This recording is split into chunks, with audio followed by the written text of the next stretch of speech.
para siyang laging naghahanap sa iyo kahit na naroon lang siya kasama namin. Huminto si Antonio sa pagsasalita sandali. Hinayaan kaming lahat na tanggapin ang kanyang sinabi. Ang katahimikan sa silid ay mabigat, punong hindi masabi ng mga emosyon at mga taon ng sakit. At pagkatapos ay dumating si Hector, ang aming bunso. Sabi niya, tinitignan ang kanyang bunsong anak na may malungkot na ngiti. Ngunit kahit sa kanyang pagdating, patuloy nawala ang iyong ina. Nandun siya sa pisikal, ngunit ang kanyang isipan ay tila laging nasa ibang lugar. Umiling siya na parang sinusubukang iwaksi ang masasakit na alaala. Lumipas ang mataon. Kumuha kami nga iba pang mga investigador. Palagi silang nanganggakong nga resulta, laging humihingi ng mas maraming pera. Ngunit sa huli, walang konkretong lumabas. Para kang biglang nawala sa hangin, Maria. Huminto si Antonio, bahagyang nagbago ang kanyang ekspresyon. Hanggang isang araw, may nangyari. May dumating na sulat sa bahay, walang nagpadala, walang anumang nagpapahiwatig kung saan ito galing.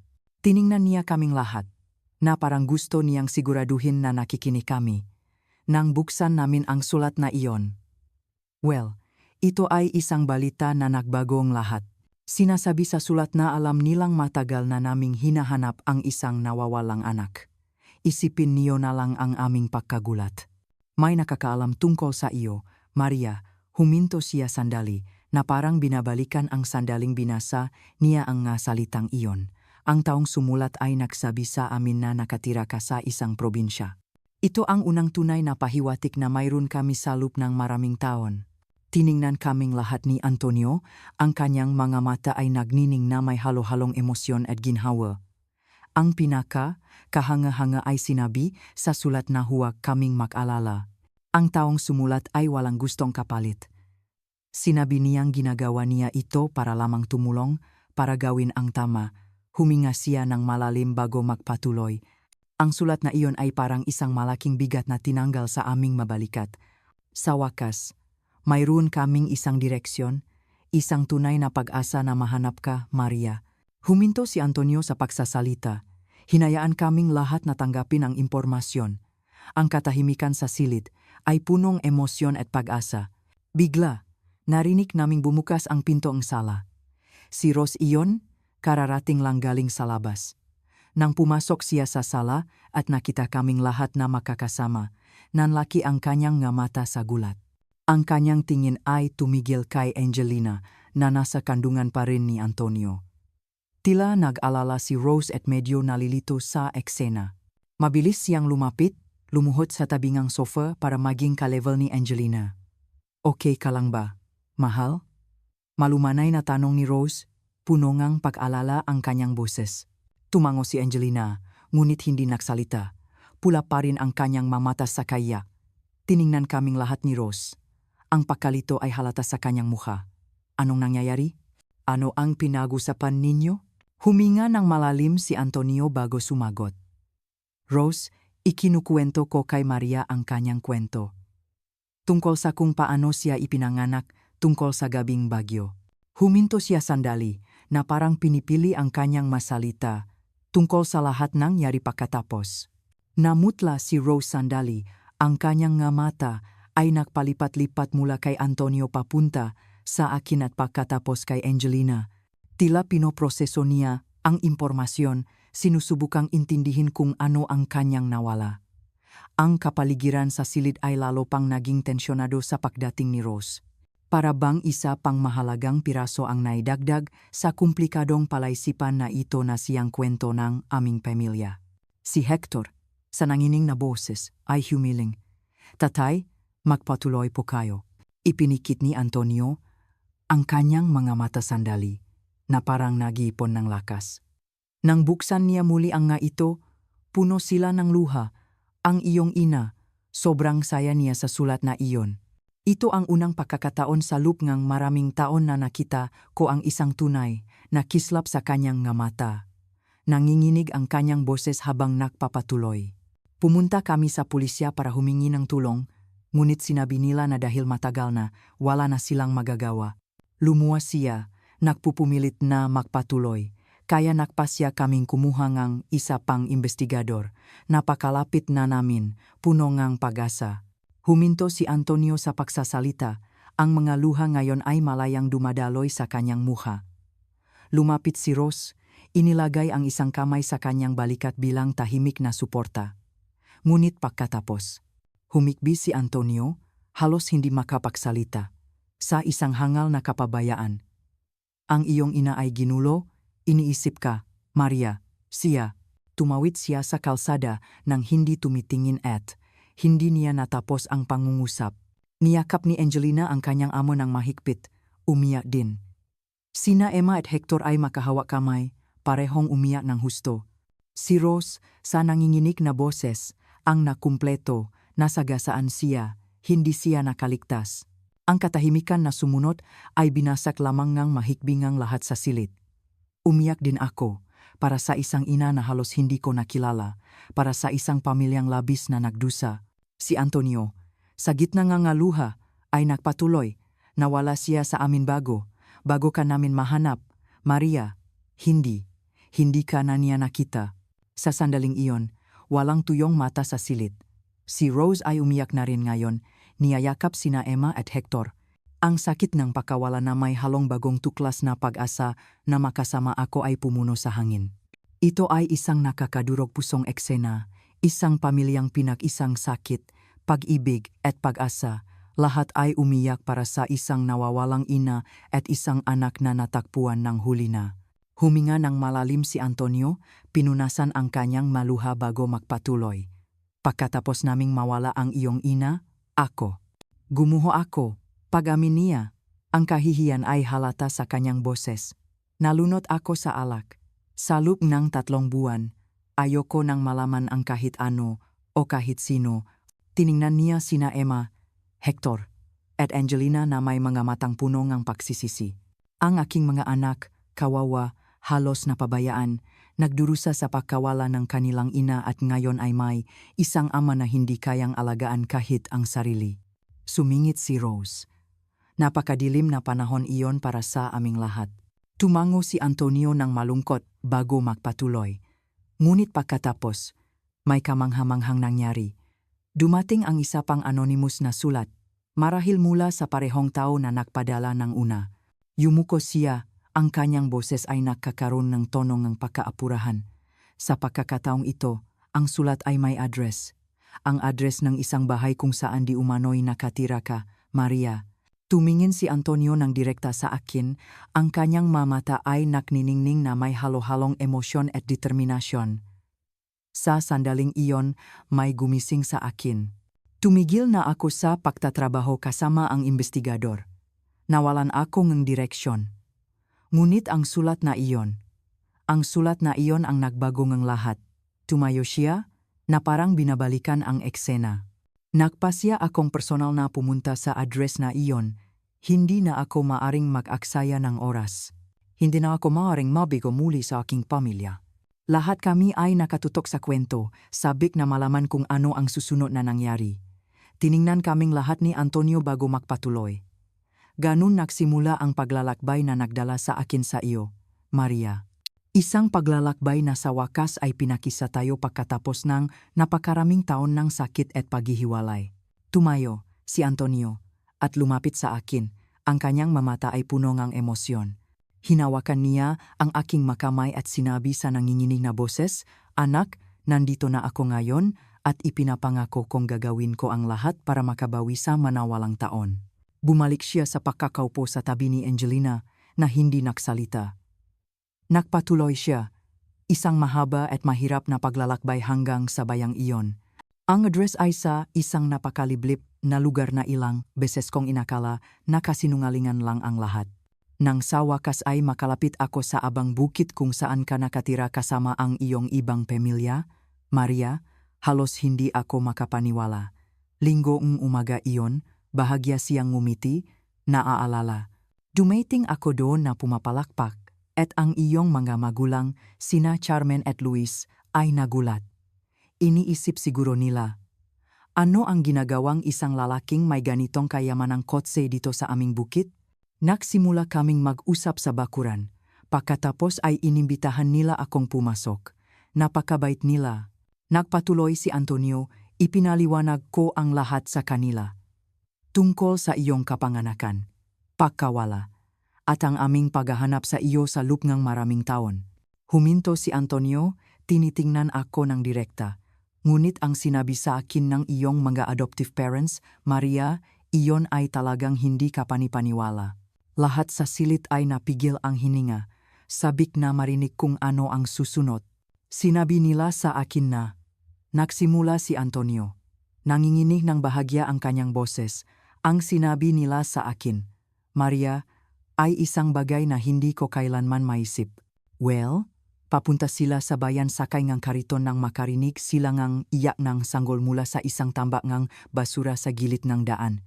Huminto siya, halatang nababagabag. Lahat sa silid ay tahimik. Gulat sa revelasyon.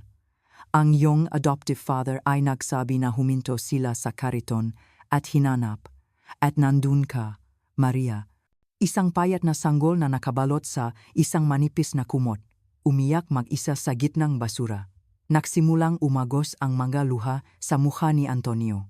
Si Carmen, ang iyong adoptive mother, ay sinabi sa akin na kinuha ka niya sa kanyang mga braso.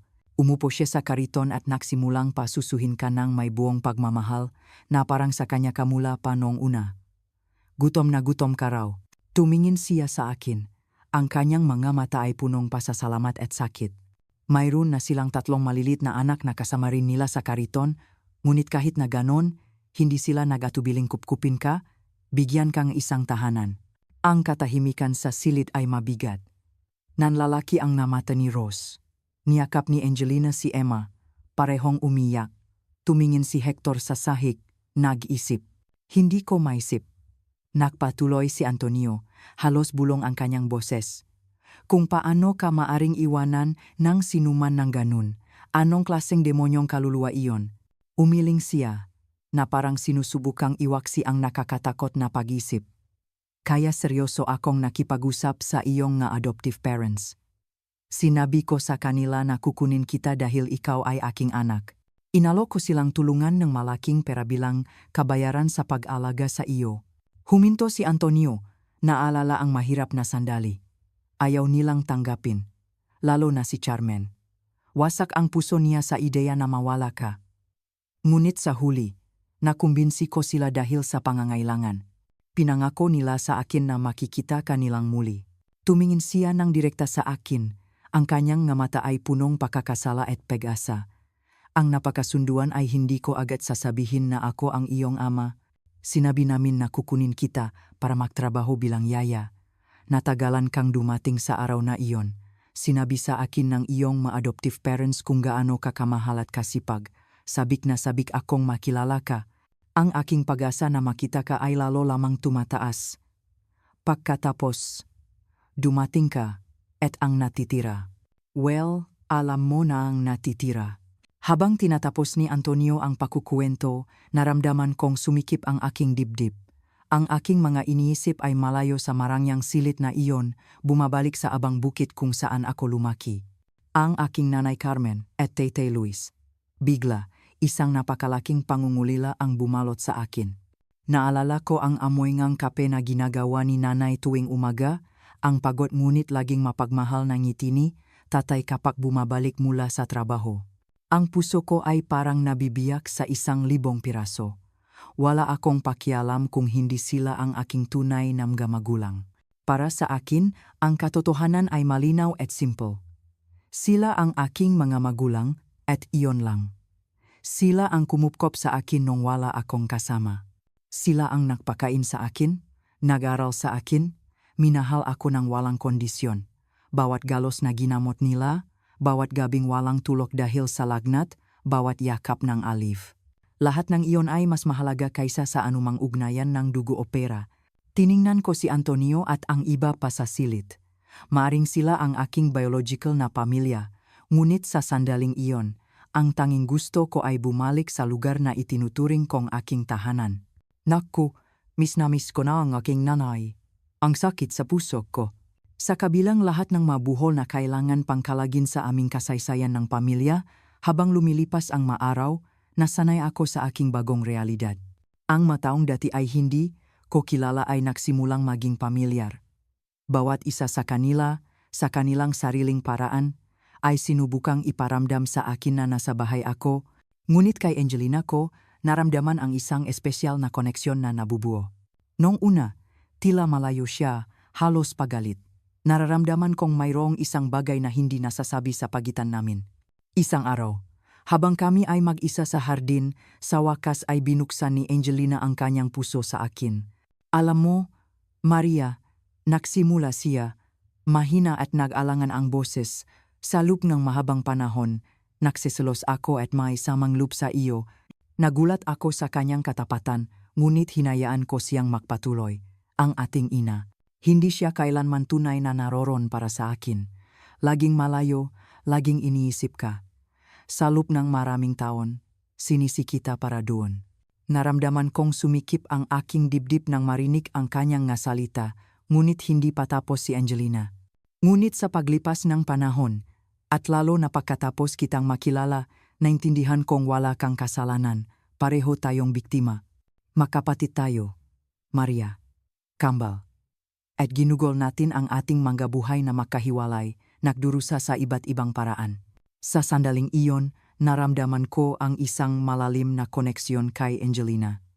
Kami ay dalawang mukha ngang isang barya, pinag-isa ngang isang kwento ngang pagkawala at paghihiwalay. Habang ang maaraw ay nagiging linggo, mas lalo kaming naging malapit ni Angelina. Bumalik siya sa pag-aral, at kaming apat ay sabay-sabay na pumapasok. Si Tatay Antonio ay laging nag-aasikaso na ihatid at sunduin kami. Nagbabahagi kami ng makwento nga aming mga kabataan, na napakalayo sa isa-isa, tumatawa sa mga nakakagulat na pagkakatulat sa aming mga personalidad at namangha sa mga pagkakaiba. Unti-unti, natakpuan ko ang aking lugar sa bagong pamilyang ito. Ang pagmamahal na nararamdaman ko para sa aking mga adoptive parents na sina Carmen at Luis ay nanatiling buo sa aking puso, ngunit ngayon, mayroong espasyo na lumalaki para kina Antonio, Angelina, Emma, at Hector. Isang anino ang bumabalot sa aming tila kaligayahan, halos hindi namin maisip ang walang katotohanan at nakapanlulumong lihim na malalaman sa masusunod na araw. Isang araw, kami nina Angelina, Emma, at Hector ay naglalaro sa bakuran ng hacienda, maaraw at nakakasayahan kami.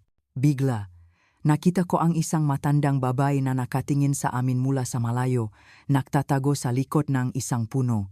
Tila interesado siya sa amin. Kinawayan ko siya, nagulat ang matanda at nagsimulang tumakbo. Sa oras na iyon, malapit lang si Tatay Antonio.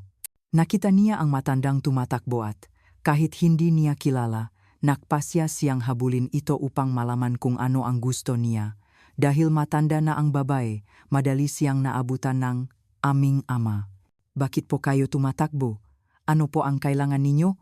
Tanong ng aming ama. Naintriga ako at medyo nagalala. Sino ang babaeng iyon? Bakit niya kami pinapanood at pagkatapos ay tumakas? Napansin ni Angelina na may kakaibang nangyayari at tinanong ako. Maria, sino yung matandang babae na kasama ni tatay? Hindi ko alam ang isasagot. Nararamdaman ko lang na ang hindi inaasahang pakikita na iyon ay maaring magdala ng mabagong balita sa aming buhay. Matagal na nag-usap ang aming ama at ang matanda. Pagkatapos, dinala niya ito sa braso papunta sa amin. Nakita kong sinusubukan niyang tumakas, ngunit dinala siya nga aking ama halos sa pilitan. Mayroon siyang sasabihin sa ating lahat, seryosong sabi ng amang ama. Pumasok kaming lahat sa bahay. Nang makita ni Rose ang matanda, namutla siya. Parang nakakita siyang multo. Halata na makakilala sila. Tiningnan ni Rose ang matanda at sinabi lang ikaw. Ang matanda ay tila nerbiyos at takot na takot. Desperado talaga siya. Gusto ko nang umuwi. Sabi niya, nakatingin sa aming ama, ngunit hindi niyo ako pinapayagan. Nalito kaming lahat. Ano ang nangyayari? Pagkatapos, matatak na nagsalita ang aming ama. Hindi ka alis dito nang hindi sinasabi ang alam mo. Naging tensyonado ang klima. Si Rose ay tila takot. Nanginginig siya ng husto, at kaming magabata ay walang maintindihan. Malinaw na isang mahalagang lihim ang malapit ng malaman. Isang bagay na kinasasangkutan ni Rose ng matandang babae at, sa anumang paraan, ng aming pamilya. Tiningnan kaming lahat ni Rose, ang kanyang mukha ay maputla sa takot. Iwan ko na muna kayong mag-usap, mabilis niyang sabi. Pagkatapos ay umalis siya at isinara ang pinto. Iniwan kaming mag-isa kasama ang matandang babae. Mabigat ang katahimikan. Nanginginig ang matanda. Maari akong mamatay kapag sinabi ko ang alam ko, mahina niyang sabi, at ang aking pamilya ay nasa panganib din. Naging seryoso si Tatay Antonio. Makano ang gusto mo? Babayaran ko ang kahit ano para sa katotohanan. Umiling ang matanda. Hindi ko kailangan ng pera. Ang gusto ko lang ay proteksyon mula sa iyo at sa pulisya. Hindi nagatubili si Antonio. Mayroon kang salita ko. Proprotektahan kita at ang iyong pamilya. Huminga ng malalim ang matanda. Tila ginagawa niya ang pinakamahirap na desisyon sa kanyang buhay. Sige, sa wakas ay sabi niya, sasabihin ko ang lahat.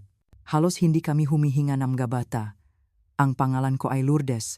Ang matanda ay nagsimulang magsalita. Lahat kami sa silid ay napigil ang hininga. Kami ni Angelina ay nagkatinginan. Gulat. Nagpatuloy si Lourdes.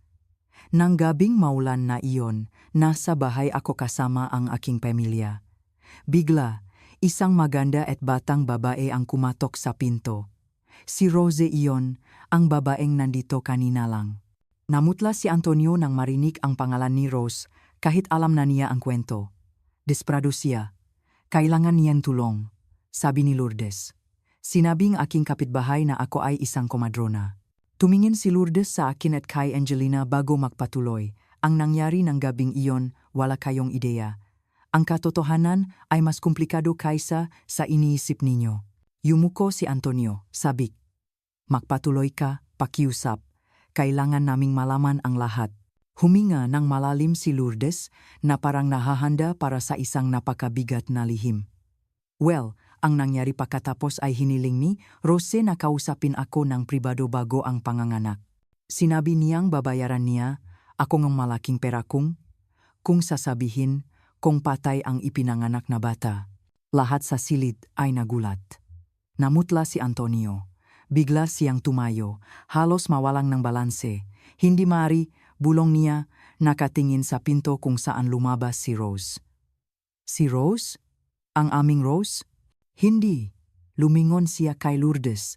Ang kanyang mamata ay nakmamakaawa. Sigurado ka ba na siya iyon? Baka nakakamali ka. Umiling si Lourdes ng malungkot. Sigurado po ako, senyor. Siya iyon. Bumaksak si Antonio sa upuan na parang hindi na kayang suportahan ng kanyang binti. Magpatuloy ka, sabi niya sa isang paus na boses. Kailangan kong malaman ang lahat. Huminga ng malalim si Lourdes at nagpatuloy sa kanyang kwento. Ako, isang babaeng tapat, ay hindi tumanggap. Binalaan ko siyang isusumbong ko siya sa pamilya ni Sandra. Huminto siya na parang masakit ang alaala. Ngunit pagkatapos, binalaan ako ni Rose. Sinabi niyang alam niya kung saan ako nakatira, na nakita niya ang aking pamilya sa loob ng bahay. Alam niya ang tungkol sa aking mga anak. Nagsimulang umagos ang mga luha sa mukha ni Lourdes. Malamig ang kanyang pawis sa pagkabalisa. Sinabi ni Rose na maring makaroon ng malalang aksidente ang aking maanak kung hindi ako papayag, o kukunin ko ang pera, o ang mas masama ay mangyayari. Ang katahimikan sa silid ay mabigat. Walang makapaniwala sa kanilang naririnig. Ako, lalo na, anong revelasyon iyon? Diyos ko! Biglang tumayo si Tatay Antonio. Pula ang mukha sa galit. Kunin niyo si Rose. Dalhin niyo siya rito ngayon. Gusto kong malaman ang katotohanan. Tumingin siya kay Lourdes. Baka nagsisinungaling lang ang babaeng ito. Paralisado ako. Sa totoo lang, laging takot ako kay Rose at hindi ako makagalaw. Ngunit ang aking kapatid na si Hector ay mabilis na tumayo at tumakbo sa pinto. Ngunit nang subukan niyang buksan ito, napansin niyang nakalok ito. Nagulat si tatay. Pumunta siya sa pinto at sinuri ito. Talagang nakalok ito. Sa sandaling iyon, tila luminaw ang lahat. Rose, Rose. Nagsimula siyang sumiga. Sinisipa ang pinto ng malakas. Anong ginawa mo? Tila nabaliw si tatay. Bigla siyang tumakbo sa bintana, tumalon palabas at tumakbo. Ilang minuto pagkatapos, dumating ang isang katulong sa bahay at binuksan ang pinto. Lahat kami ay tumakbo palabas, desperadong hanapin si tatay at si Rose. Malakas ang tibok ng puso ko. Ano ang ginawa ni Rose? Sa malayo, nakita ko si tatay malapit sa gate. Kausap niya si Mang Cesar, ang bantay. Nakita ko nang ilagay ni tatay ang kanyang makamay sa ulo at umupo sa sahig, tila talunan. Pakaraan ng ilang sandali, bumalik siya na naglalakad, halos hindi makalakad, ganap na wasak. Nang lumapit siya sa amin, pagod na pagod siya at pinagpapawisan. Kaalis lang ni Rose sa kaing kotse ko, sabi ni Mang Cesar, nanginginig niyang sabi. Kalmado lang siya, na parang walang nangyari. Sinabi niyang pupunta siya sa bayan para mamili. Tila hindi makapaniwala si tatay sa nangyayari. Doon mismo sa bakuran, nagpatuloy sa pagsasalita si Aling Lourdes. Pasensya na po, hindi ko po sinasadya na mangyari ito, sabi niya, nakatingin sa aming lahat. Pagkatapos ay lumingon siya sa aking ama. Sa oras ng panganganak, nagulat ang iyong asawa, isa pang sanggol. Kambal sila, nagulat ako. Tiningnan ko si Angelina, ang aking kambal na kapatid, at nakita ko ang parehong pakamangha sa kanyang mata. Nagpatuloy si Aling Lourdes. Hindi ito inaasahan ni Rose. Pinlano niyang mawala ang isang bata lamang. Ngunit dalawa ang isinilang. Napakasaya ng iyong asawa, sabi ni Aling Lourdes. Nanginginig ang boses.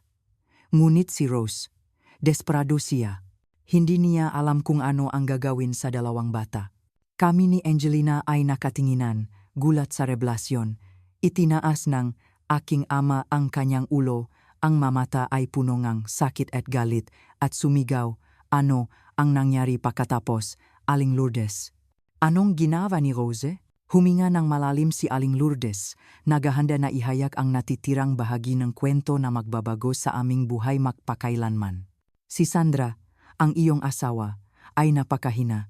Halos hindi niya napansin kung ano ang nangyayari sa paligid niya.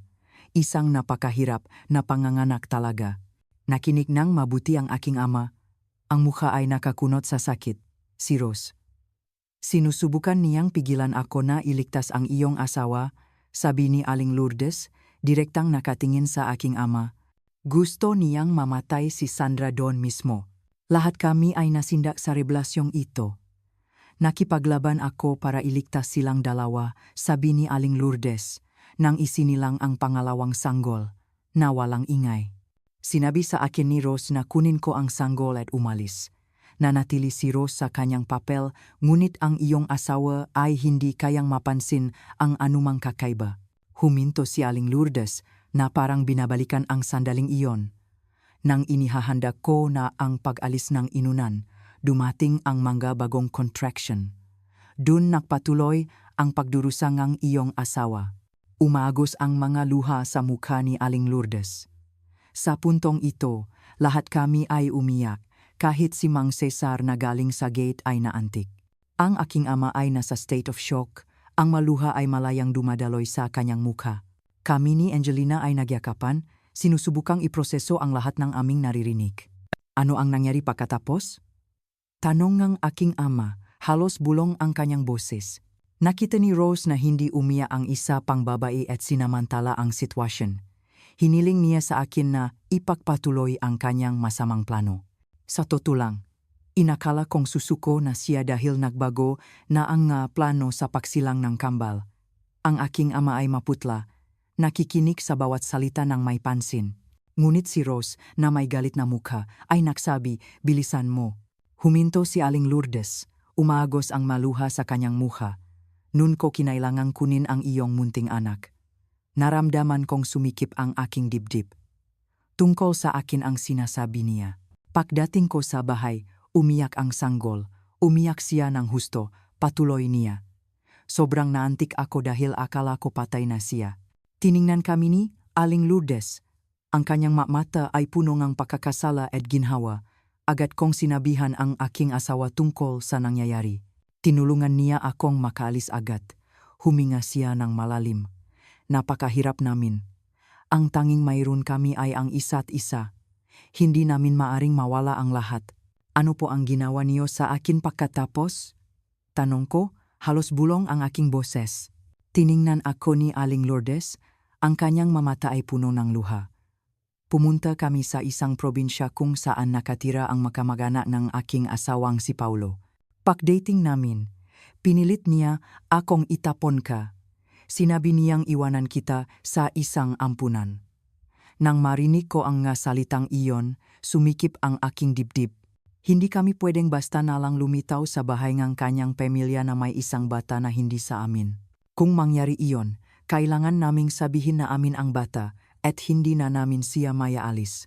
Nagaway kami ng husto, patuloy niya, hanggang sa pumayag ako. Ngunit habang dinadala ko ang sanggol, nakakita akong isang pamilya na dumarating sakay nga kariton. Ang babae ay may maliliit na anak, at naisip kong iwanan ang sanggol sa kanya dahil tiyak na mayroon silang gatas. Kaya, bago sila makalapit, ako. Nag-atubili si Aling Lourdes, umagos ang maluha.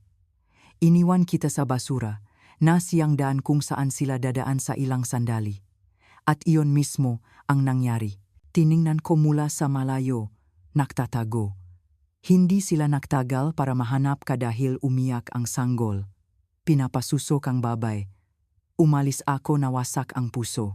Ang katahimikan na sumunod ay mabigat, puno ang emosyon. Ang aking amang si Antonio ay wasak. Niyakap namin siya ni Angelina ng mahigpit. Pagkatapos, dumating din sina Emma at Hector. At si Rose? Tanong ng aking ama, paus ang boses. Ano ang nangyari pagkatapos?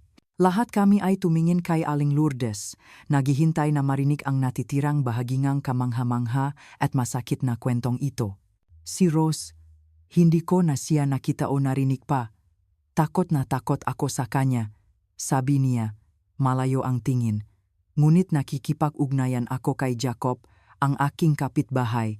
Mapagkakatiwalaan siya at alam niya ang aking sitwasyon.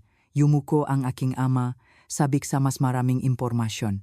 Sinabi sa akin ni Jacob na ilang beses na dumaan doon si Rose, nagtatanong tungkol sa akin, patuloy ni Aling Lourdes. Marahil gusto niyang malaman kung bakit hindi ko tinanggap ang kanyang pra. Hindi ko matanggap. Hindi pagkatapos ng ginawa ko.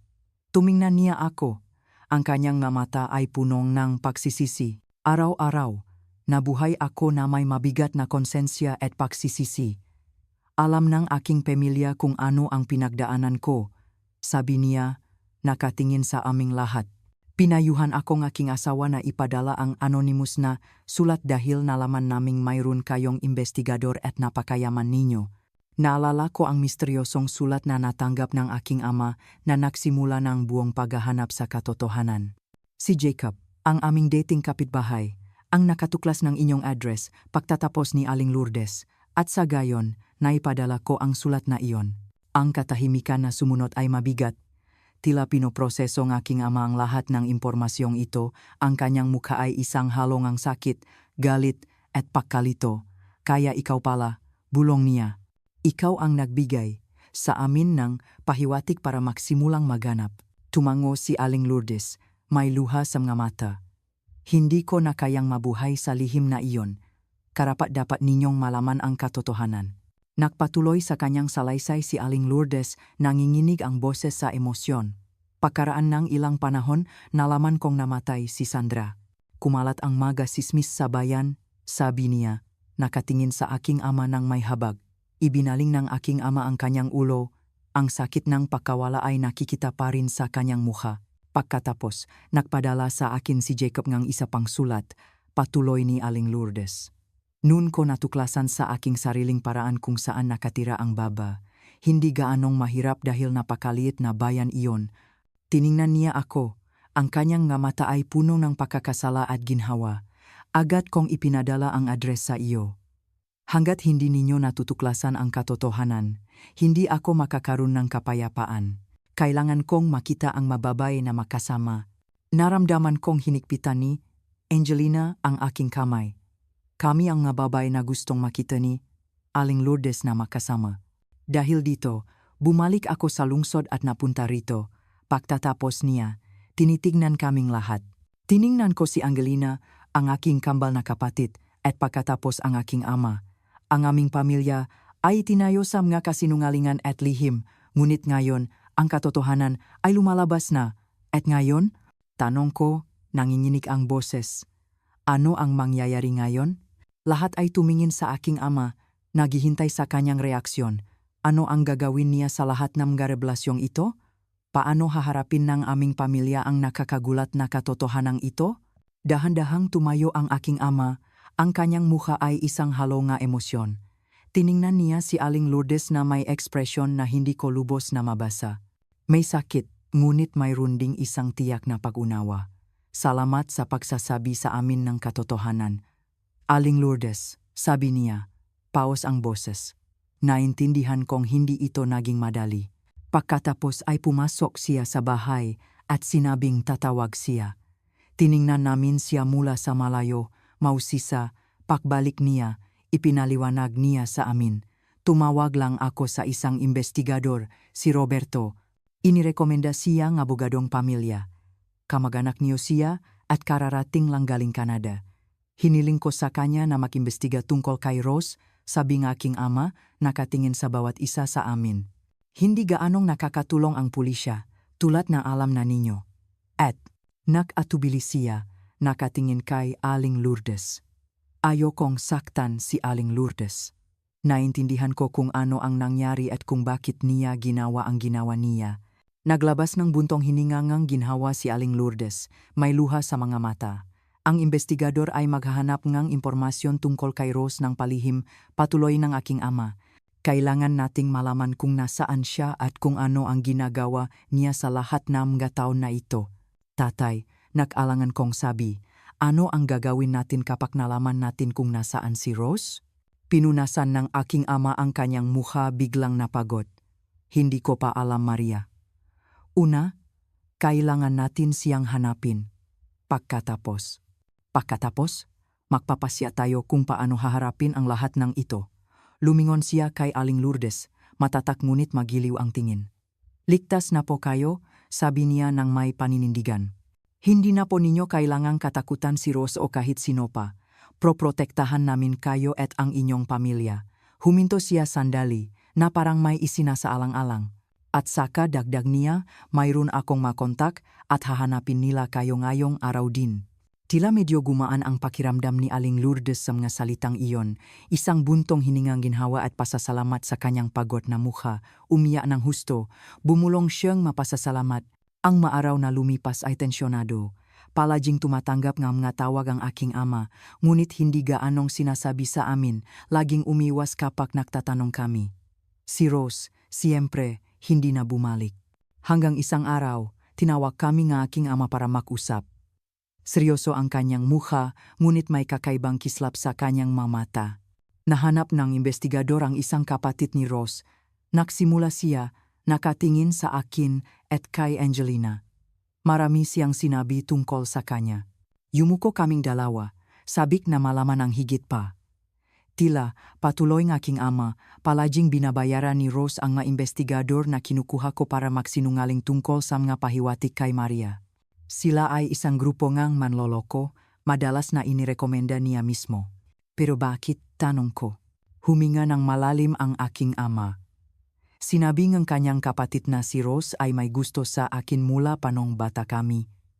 Ngunit pinili kong manatili sa iyong ina, si Sandra.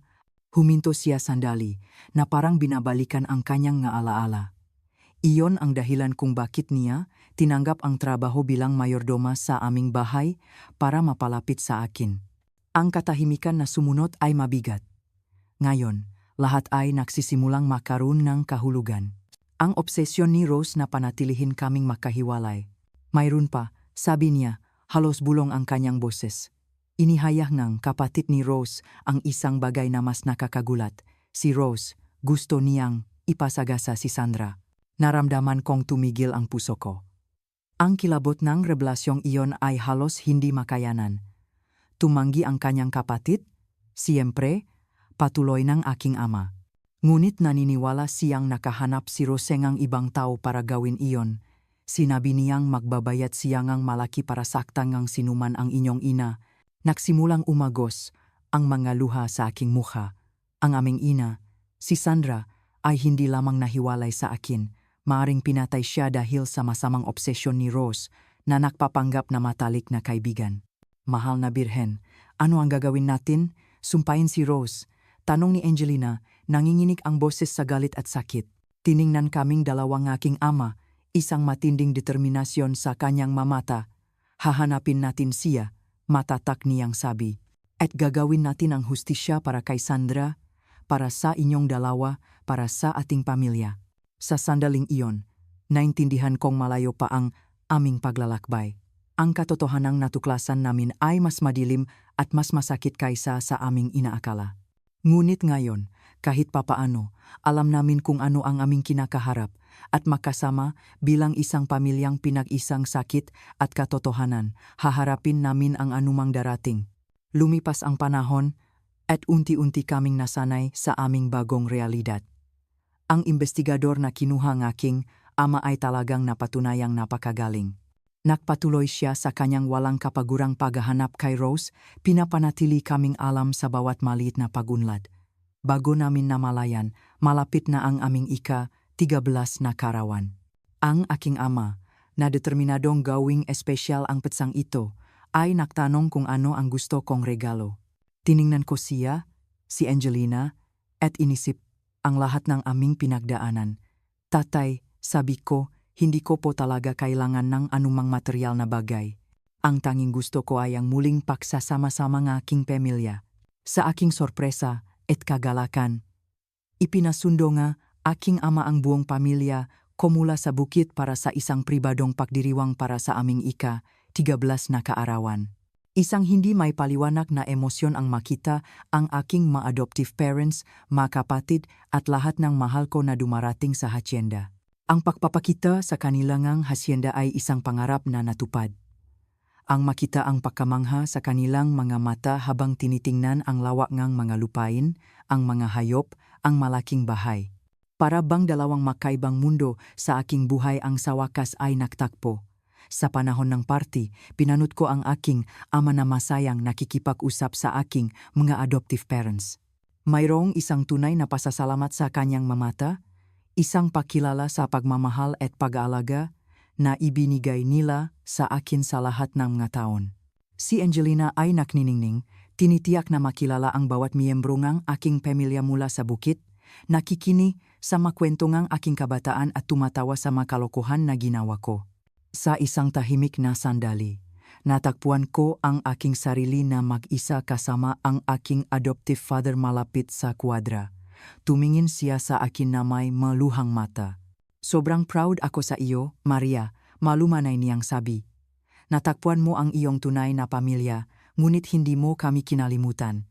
Niyakap ko siya ng mahigpit, umagos ang mga luha sa aking mukha. Kayo po ay laging magiging pamilya ko rin, bulong ko. Ang party na iyon ay higit pa sa isang pagdiriwang ng kaarawan. Ito ay isang pagdiriwang ng pamilya, pag-ibig, katotohanan, at mga bagong simula. Habang pinapanut ko ang lahat na makakasama, tumatawa at nag-uusap, naramdaman ko ang isang kapayapaan na matagal ko nang hindi nararanasan. Oh, mayroon pa kaming hindi nalutas na issue. Si Rose ay nasa labas pa rin, at ang buong katotohanan tungkol sa kung ano ang nangyari sa aking biological na ina ay kailangan pang matuklasan. Ngunit sa sandaling iyon, napapaligiran ngang lahat ng mataong mahal ko, naramdaman kong tunay na nasa bahay ako.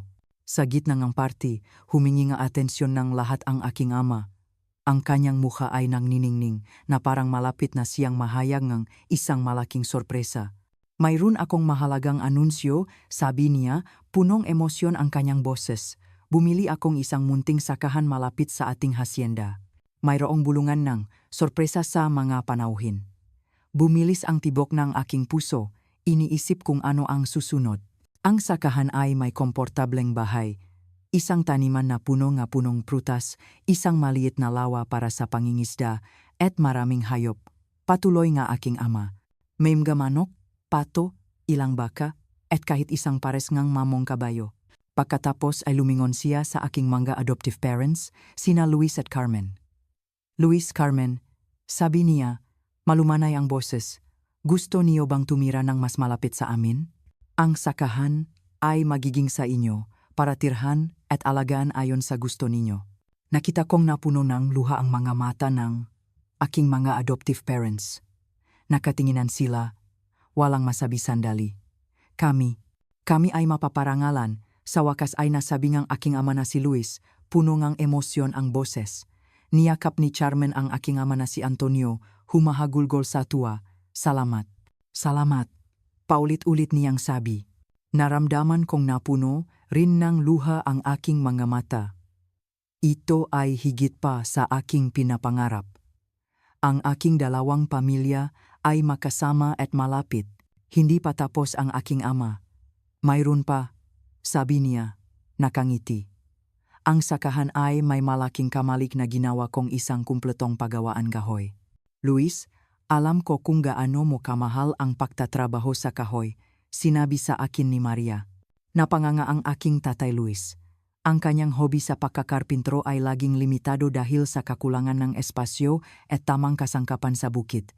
At Carmen, patuloy nga aking ama, mayroong isang malaking hardin na may greenhouse. Naisip kong maaari mong palawakin ang iyong trabaho sa mga halamang gamot.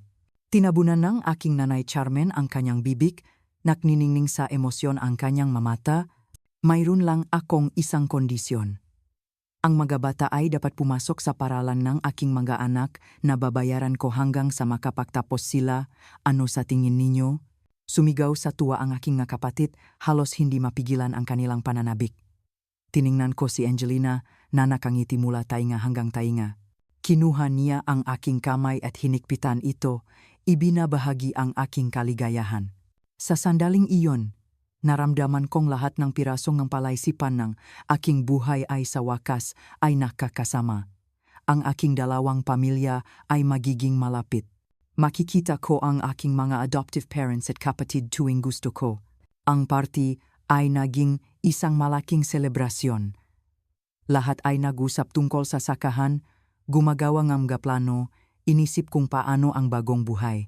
Sa gitnang kagalakan, napagtanto ko na sa kabilang lahat ng paghihirap at masakit na relasyon, nagawa naming lumikhang isang bagay na maganda at mahalaga, isang malaking pamilya, nakakaisa at puno ng pag-ibig.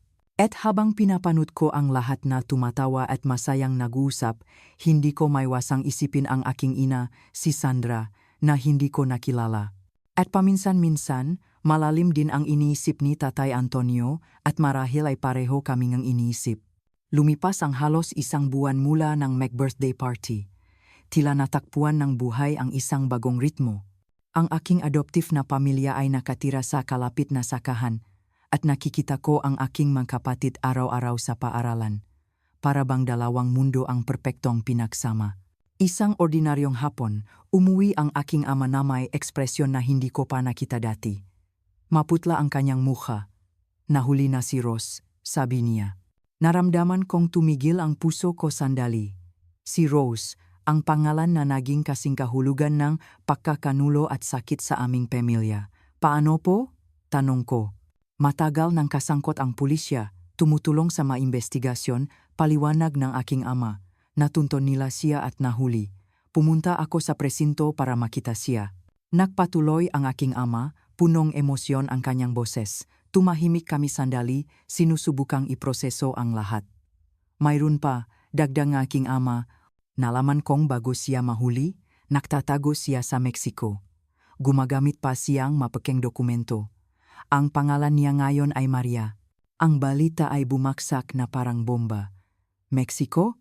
Tumakas si Rose sa ibang bansa at ginagamit pa ang pangalan ng aming ina. Anong kalokohan, sabi ni Emma. Bakit sa Mexico? Tanong ni Angelina, nalilito. Umiling ang aking ama. Hindi pa natin alam. Ngunit iniimbestigahan ng pulisya. Tila may mga kontak siya ron. Tiningnan kami ng aking ama. Puno ng determinasyon ang kanyang mga mata. Ngayon, makakaroon tayo ng masagot. Kailangang ipaliwanag ni Rose ang lahat ng kanyang ginawa. At sa wakas, malalaman natin ang buong katotohanan tungkol sa kung ano ang nangyari sa inyong ina. Nang gabing iyon, nakahiga sa aking kama, hindi ako makatulog. Ang araw na binisita ni Tatay si Rose sa kulungan ay minarkahan magpakailanman sa kasaysayan ng aming pamilya.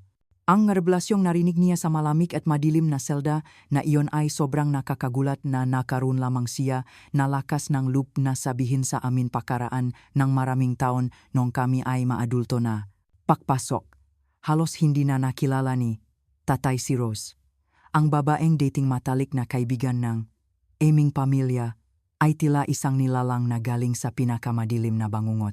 Ang kanyang magamata na dati magili ay nagniningning ngayon na may nakakatakot na kabaliwan. Ang kanyang boses na dati malambing ay lumalabas na paos at puno ng put. Ang asawa mo, yung asong yon, sigaw ni Rose. Ang masalita ay umaalingaw-ngaw sa mapader na semento. Ang put sa kanyang boses ay nakpaatras kay Tatay. Pagkatapos, na parang isang nasirang dam, ibinuhos ni Rose ang lahat ng katotohanang itinago niya sa loob ng maraming taon. Mahal ko si Sandra. Matalik kaming makaibigan, pagamin niya, maluhang galit ang umagos sa kanyang nakakunit na mukha. Pero alam niyang may gusto ako sa iyo, Antonio. Lagi niyang alam. Ang revelasyon ay tumama kay Tatay na parang isang suntok sa tiyan. Nagpatuloy si Rose. Ang kanyang boses ay nagbabago sa pagitan ng galit at desperasyon.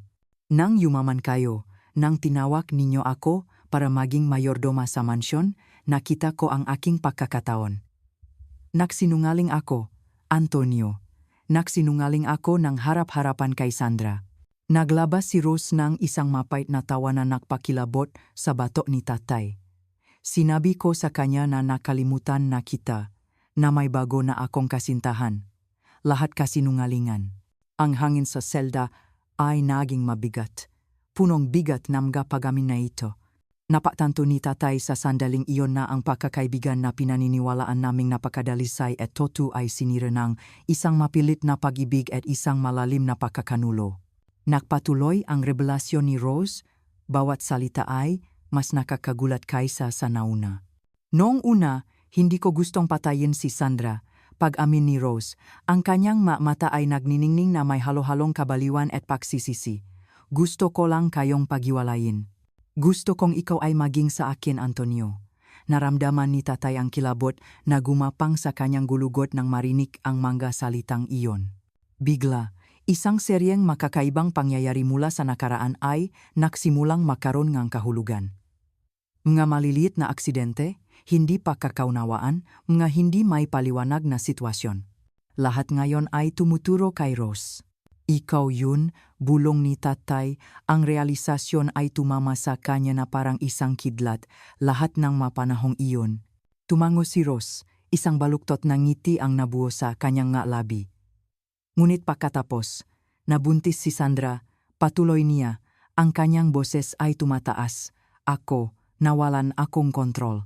Hindi ko makayanan ang ideya na makakaroon kayo ng isang anak. Ang sunod na inihayag ni Rose ay nakpatigil sa dugo ni Tatay. Ako ang nakbayad sa super para hindi makarating sa ospital. Pagamin niya, walang bahid ng pagsisisi sa kanyang boses. Narinig ko ang tungkol sa isang komadrona sa rehiyon. Naisip kong maari akong makipagkasundo para mawala ang sanggol. Halos hindi makahinga si Tatay, naalala ang panik na dinanas ng aking ina. Si Rose, gayunpaman, ay hindi pa tapos.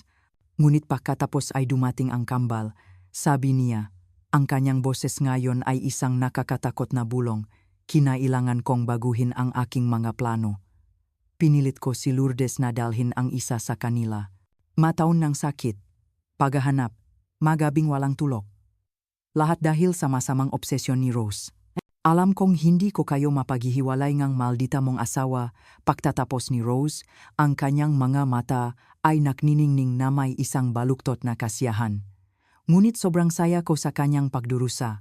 Bawat luhang ibinuhos niya ay parang isang premyo para sa akin. Napakasaya. Nakatayo lang si Tatay doon, paralisado sa harap ng babaeng dating itinuring niyang isang tapat na kaibigan. Ang katotohanan ay mas kakilakilabot kaysa sa kanyang inaakala. At ngayon, alam niyang wala nang babalik sa dati sa kanyang buhay.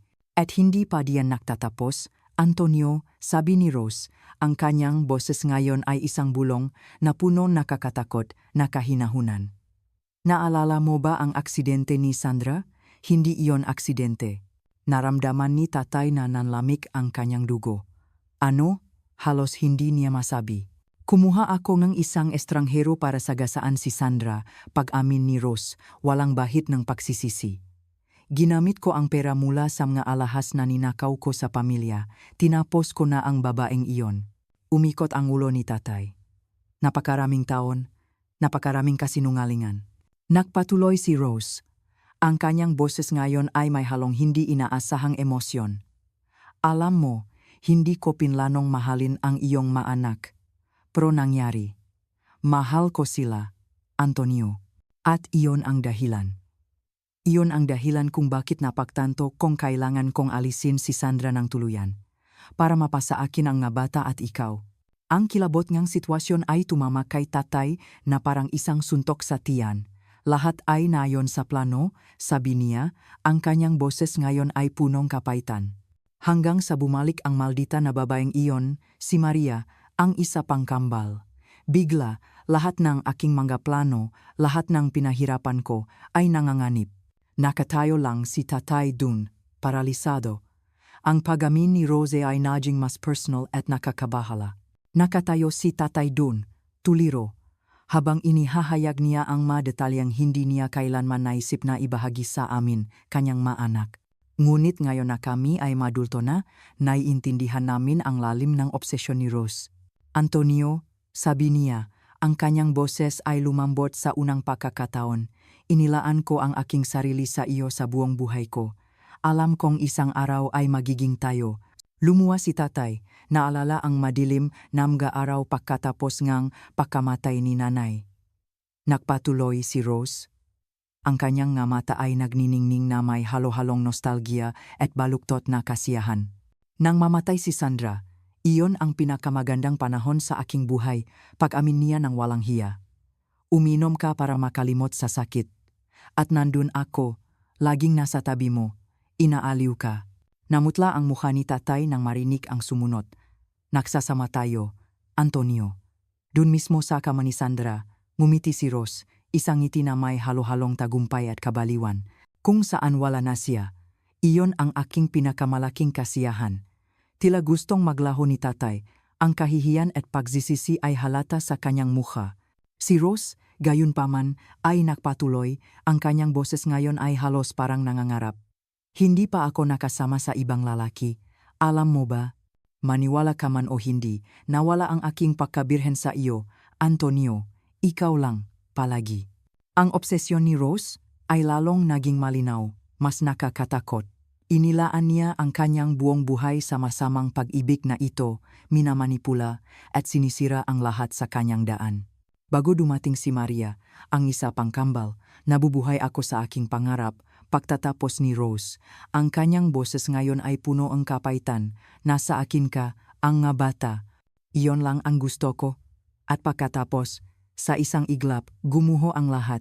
Nanatiling tahimik si tatay, durok sa bigat ng mga revelasyong ito, ang kwento ng aming pamilya, na minarkahan ng trahedya at misteryo, ngayon ay nagkaroon ng mas madilim na mga balangkas. Ang obsesyon ni Rose, ang kanyang manipulasyon, ang pagkakasangkot ni tatay. Lahat ng ito ay bumuo ng isang larawan ng pagkakanulo at sakit na labis na nakaapekto sa bawat isa sa amin.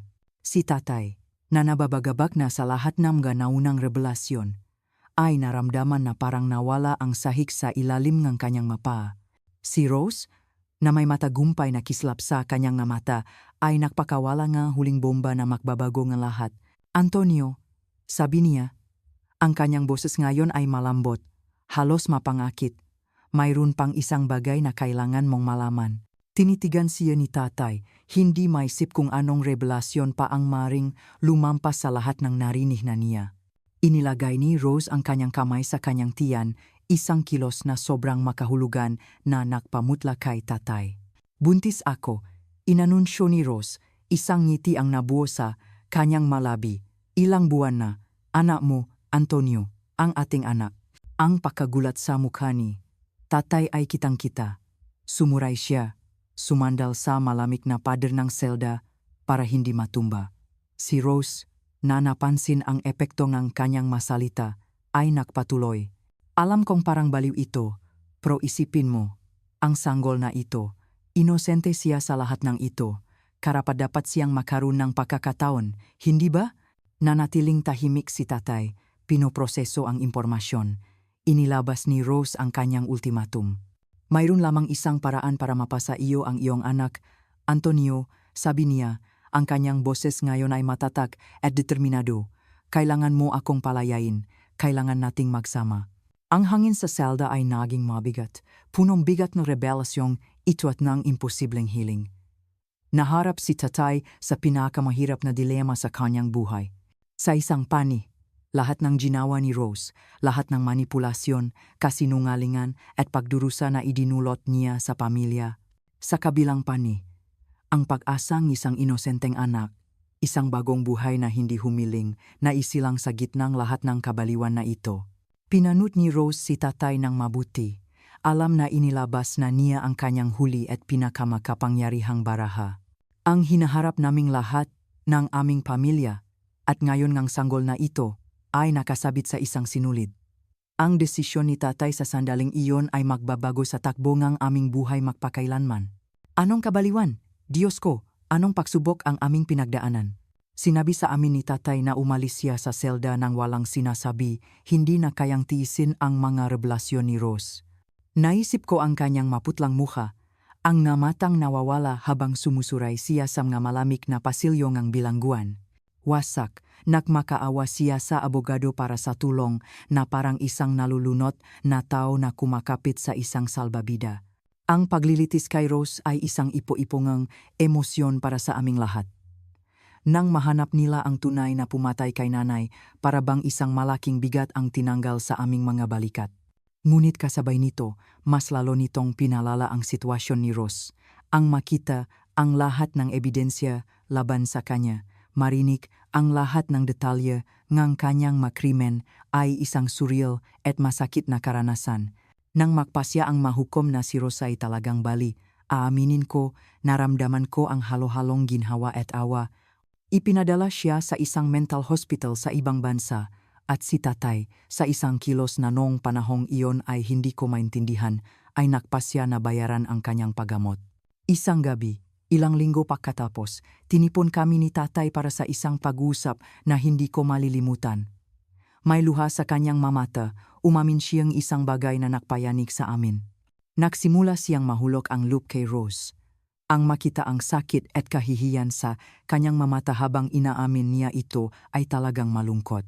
Ngunit nilinaw niya na kahit ano pa ang kanyang nararamdaman, hindi sila maaring makasama. Ang mapangyayari, ang kanyang ginawa ay hindi mapapatawad. Pagkatapos ay dumating si Alvaro. Nang siya ay isinilang at dinala para tumira sa amin, para bang isang sinangang araw ang tumagos sa kadiliman na bumabalot sa amin ng matagal. Ang sanggol ay maganda, malusok, inosente. Tinitignan siya, mahirap makita ang anumang bakas ng kabaliwan kanyang ina. Kaming lahat, sa kabilang ang bangyayari ng kanyang kapanganakan, ay agad na nahulog ang loop sa maliit na nilalang na iyon. Ang makita si tatay kasama si Alvaro ay isang bagay na espesyal. Ang pagmamahal na ipinapakita niya sa bata ay magandang tingnan, na parang sa pamamagitan ng batang ito, maaari niyang, sa anumang paraan, matubos ang mga pagkakamaling nakaraan. Ngunit ang kapayapaan na dinala ni Alvaro sa aming pamilya ay may kabaliktaran na epekto kay Rose. Nang malaman niyang ang kanyang anak ay kasama namin na si Antonio ay pinalalaki siya kasama ang anak ni Sandra, ganap siyang nawalan ng kontrol. Ang maulat mula sa mental hospital ay nakakatakot, nagsasalitang walang katapusang mga sigaw ng mga marahas na pag-atake. Talagang nabaliw na si Rose. Ang aming pamilya, na labis na winasak ng makasinungalingan at pagkakanulo, ay nakahanap ng isang bagong pagkakataon na gumaling sa pamamagitan ni Alvaro. Siya ang naging ugnayan na muling nag-isa sa amin, isang patuloy na paalala na ang pag-ibig ay maaring umusbong kahit sa mga hindi inaasahang lugar. Samantala, ilang kilometro ang layo, si Rose ay nanghihina sa kanyang selda, ang kanyang pangarap ng isang buhay kasama ang aking ama at kanyang maanak ay ngayon ay abo na lamang. Ang presyong kanyang obsesyon ay ang pagkawalang lahat, kasama na ang kanyang katinuan at ang pagkakataong makilala ang sarili niyang anak. Ito ang totoong kwento ng aking buhay. Ang aking kabataan na minarkahan ng labis na pagdurusa. Hindi ko ito itinuturing na isang masayang pagtatapos dahil ang napaklat ay masyadong malalim para doon. Ngunit isang bagong simula. Puno nga hamon, tiyak. Isang pag-asa sa inosenteng ngiti ng isang batang nagnangalang Alvaro. Minamahal ng walang kondisyon ng aming lahat, lalo na ni tatay. Kung ikaw ay dumadaan sa mahihirap na sandali, tandaan, laging may pag-asa. Nagpapasalamat ako sa lahat na sumubaybay sa aking kwento hanggang dito. Sana ay magsilbi itong babala, aliw at inspirasyon para sa sinumang nangangailangan. Kung nakaroon kang pasensya at nakinig sa akin hanggang dito, isulat sa mga komento, ang Diyos ay higit sa lahat. Isulat mo lang iyan at bibigyan kitang isang puso bilang kapalit. I like, mag-subscribe sa channel, at mag-enjoy sa pagpili ng isa sa iba pang makwentong ito upang pakinggan.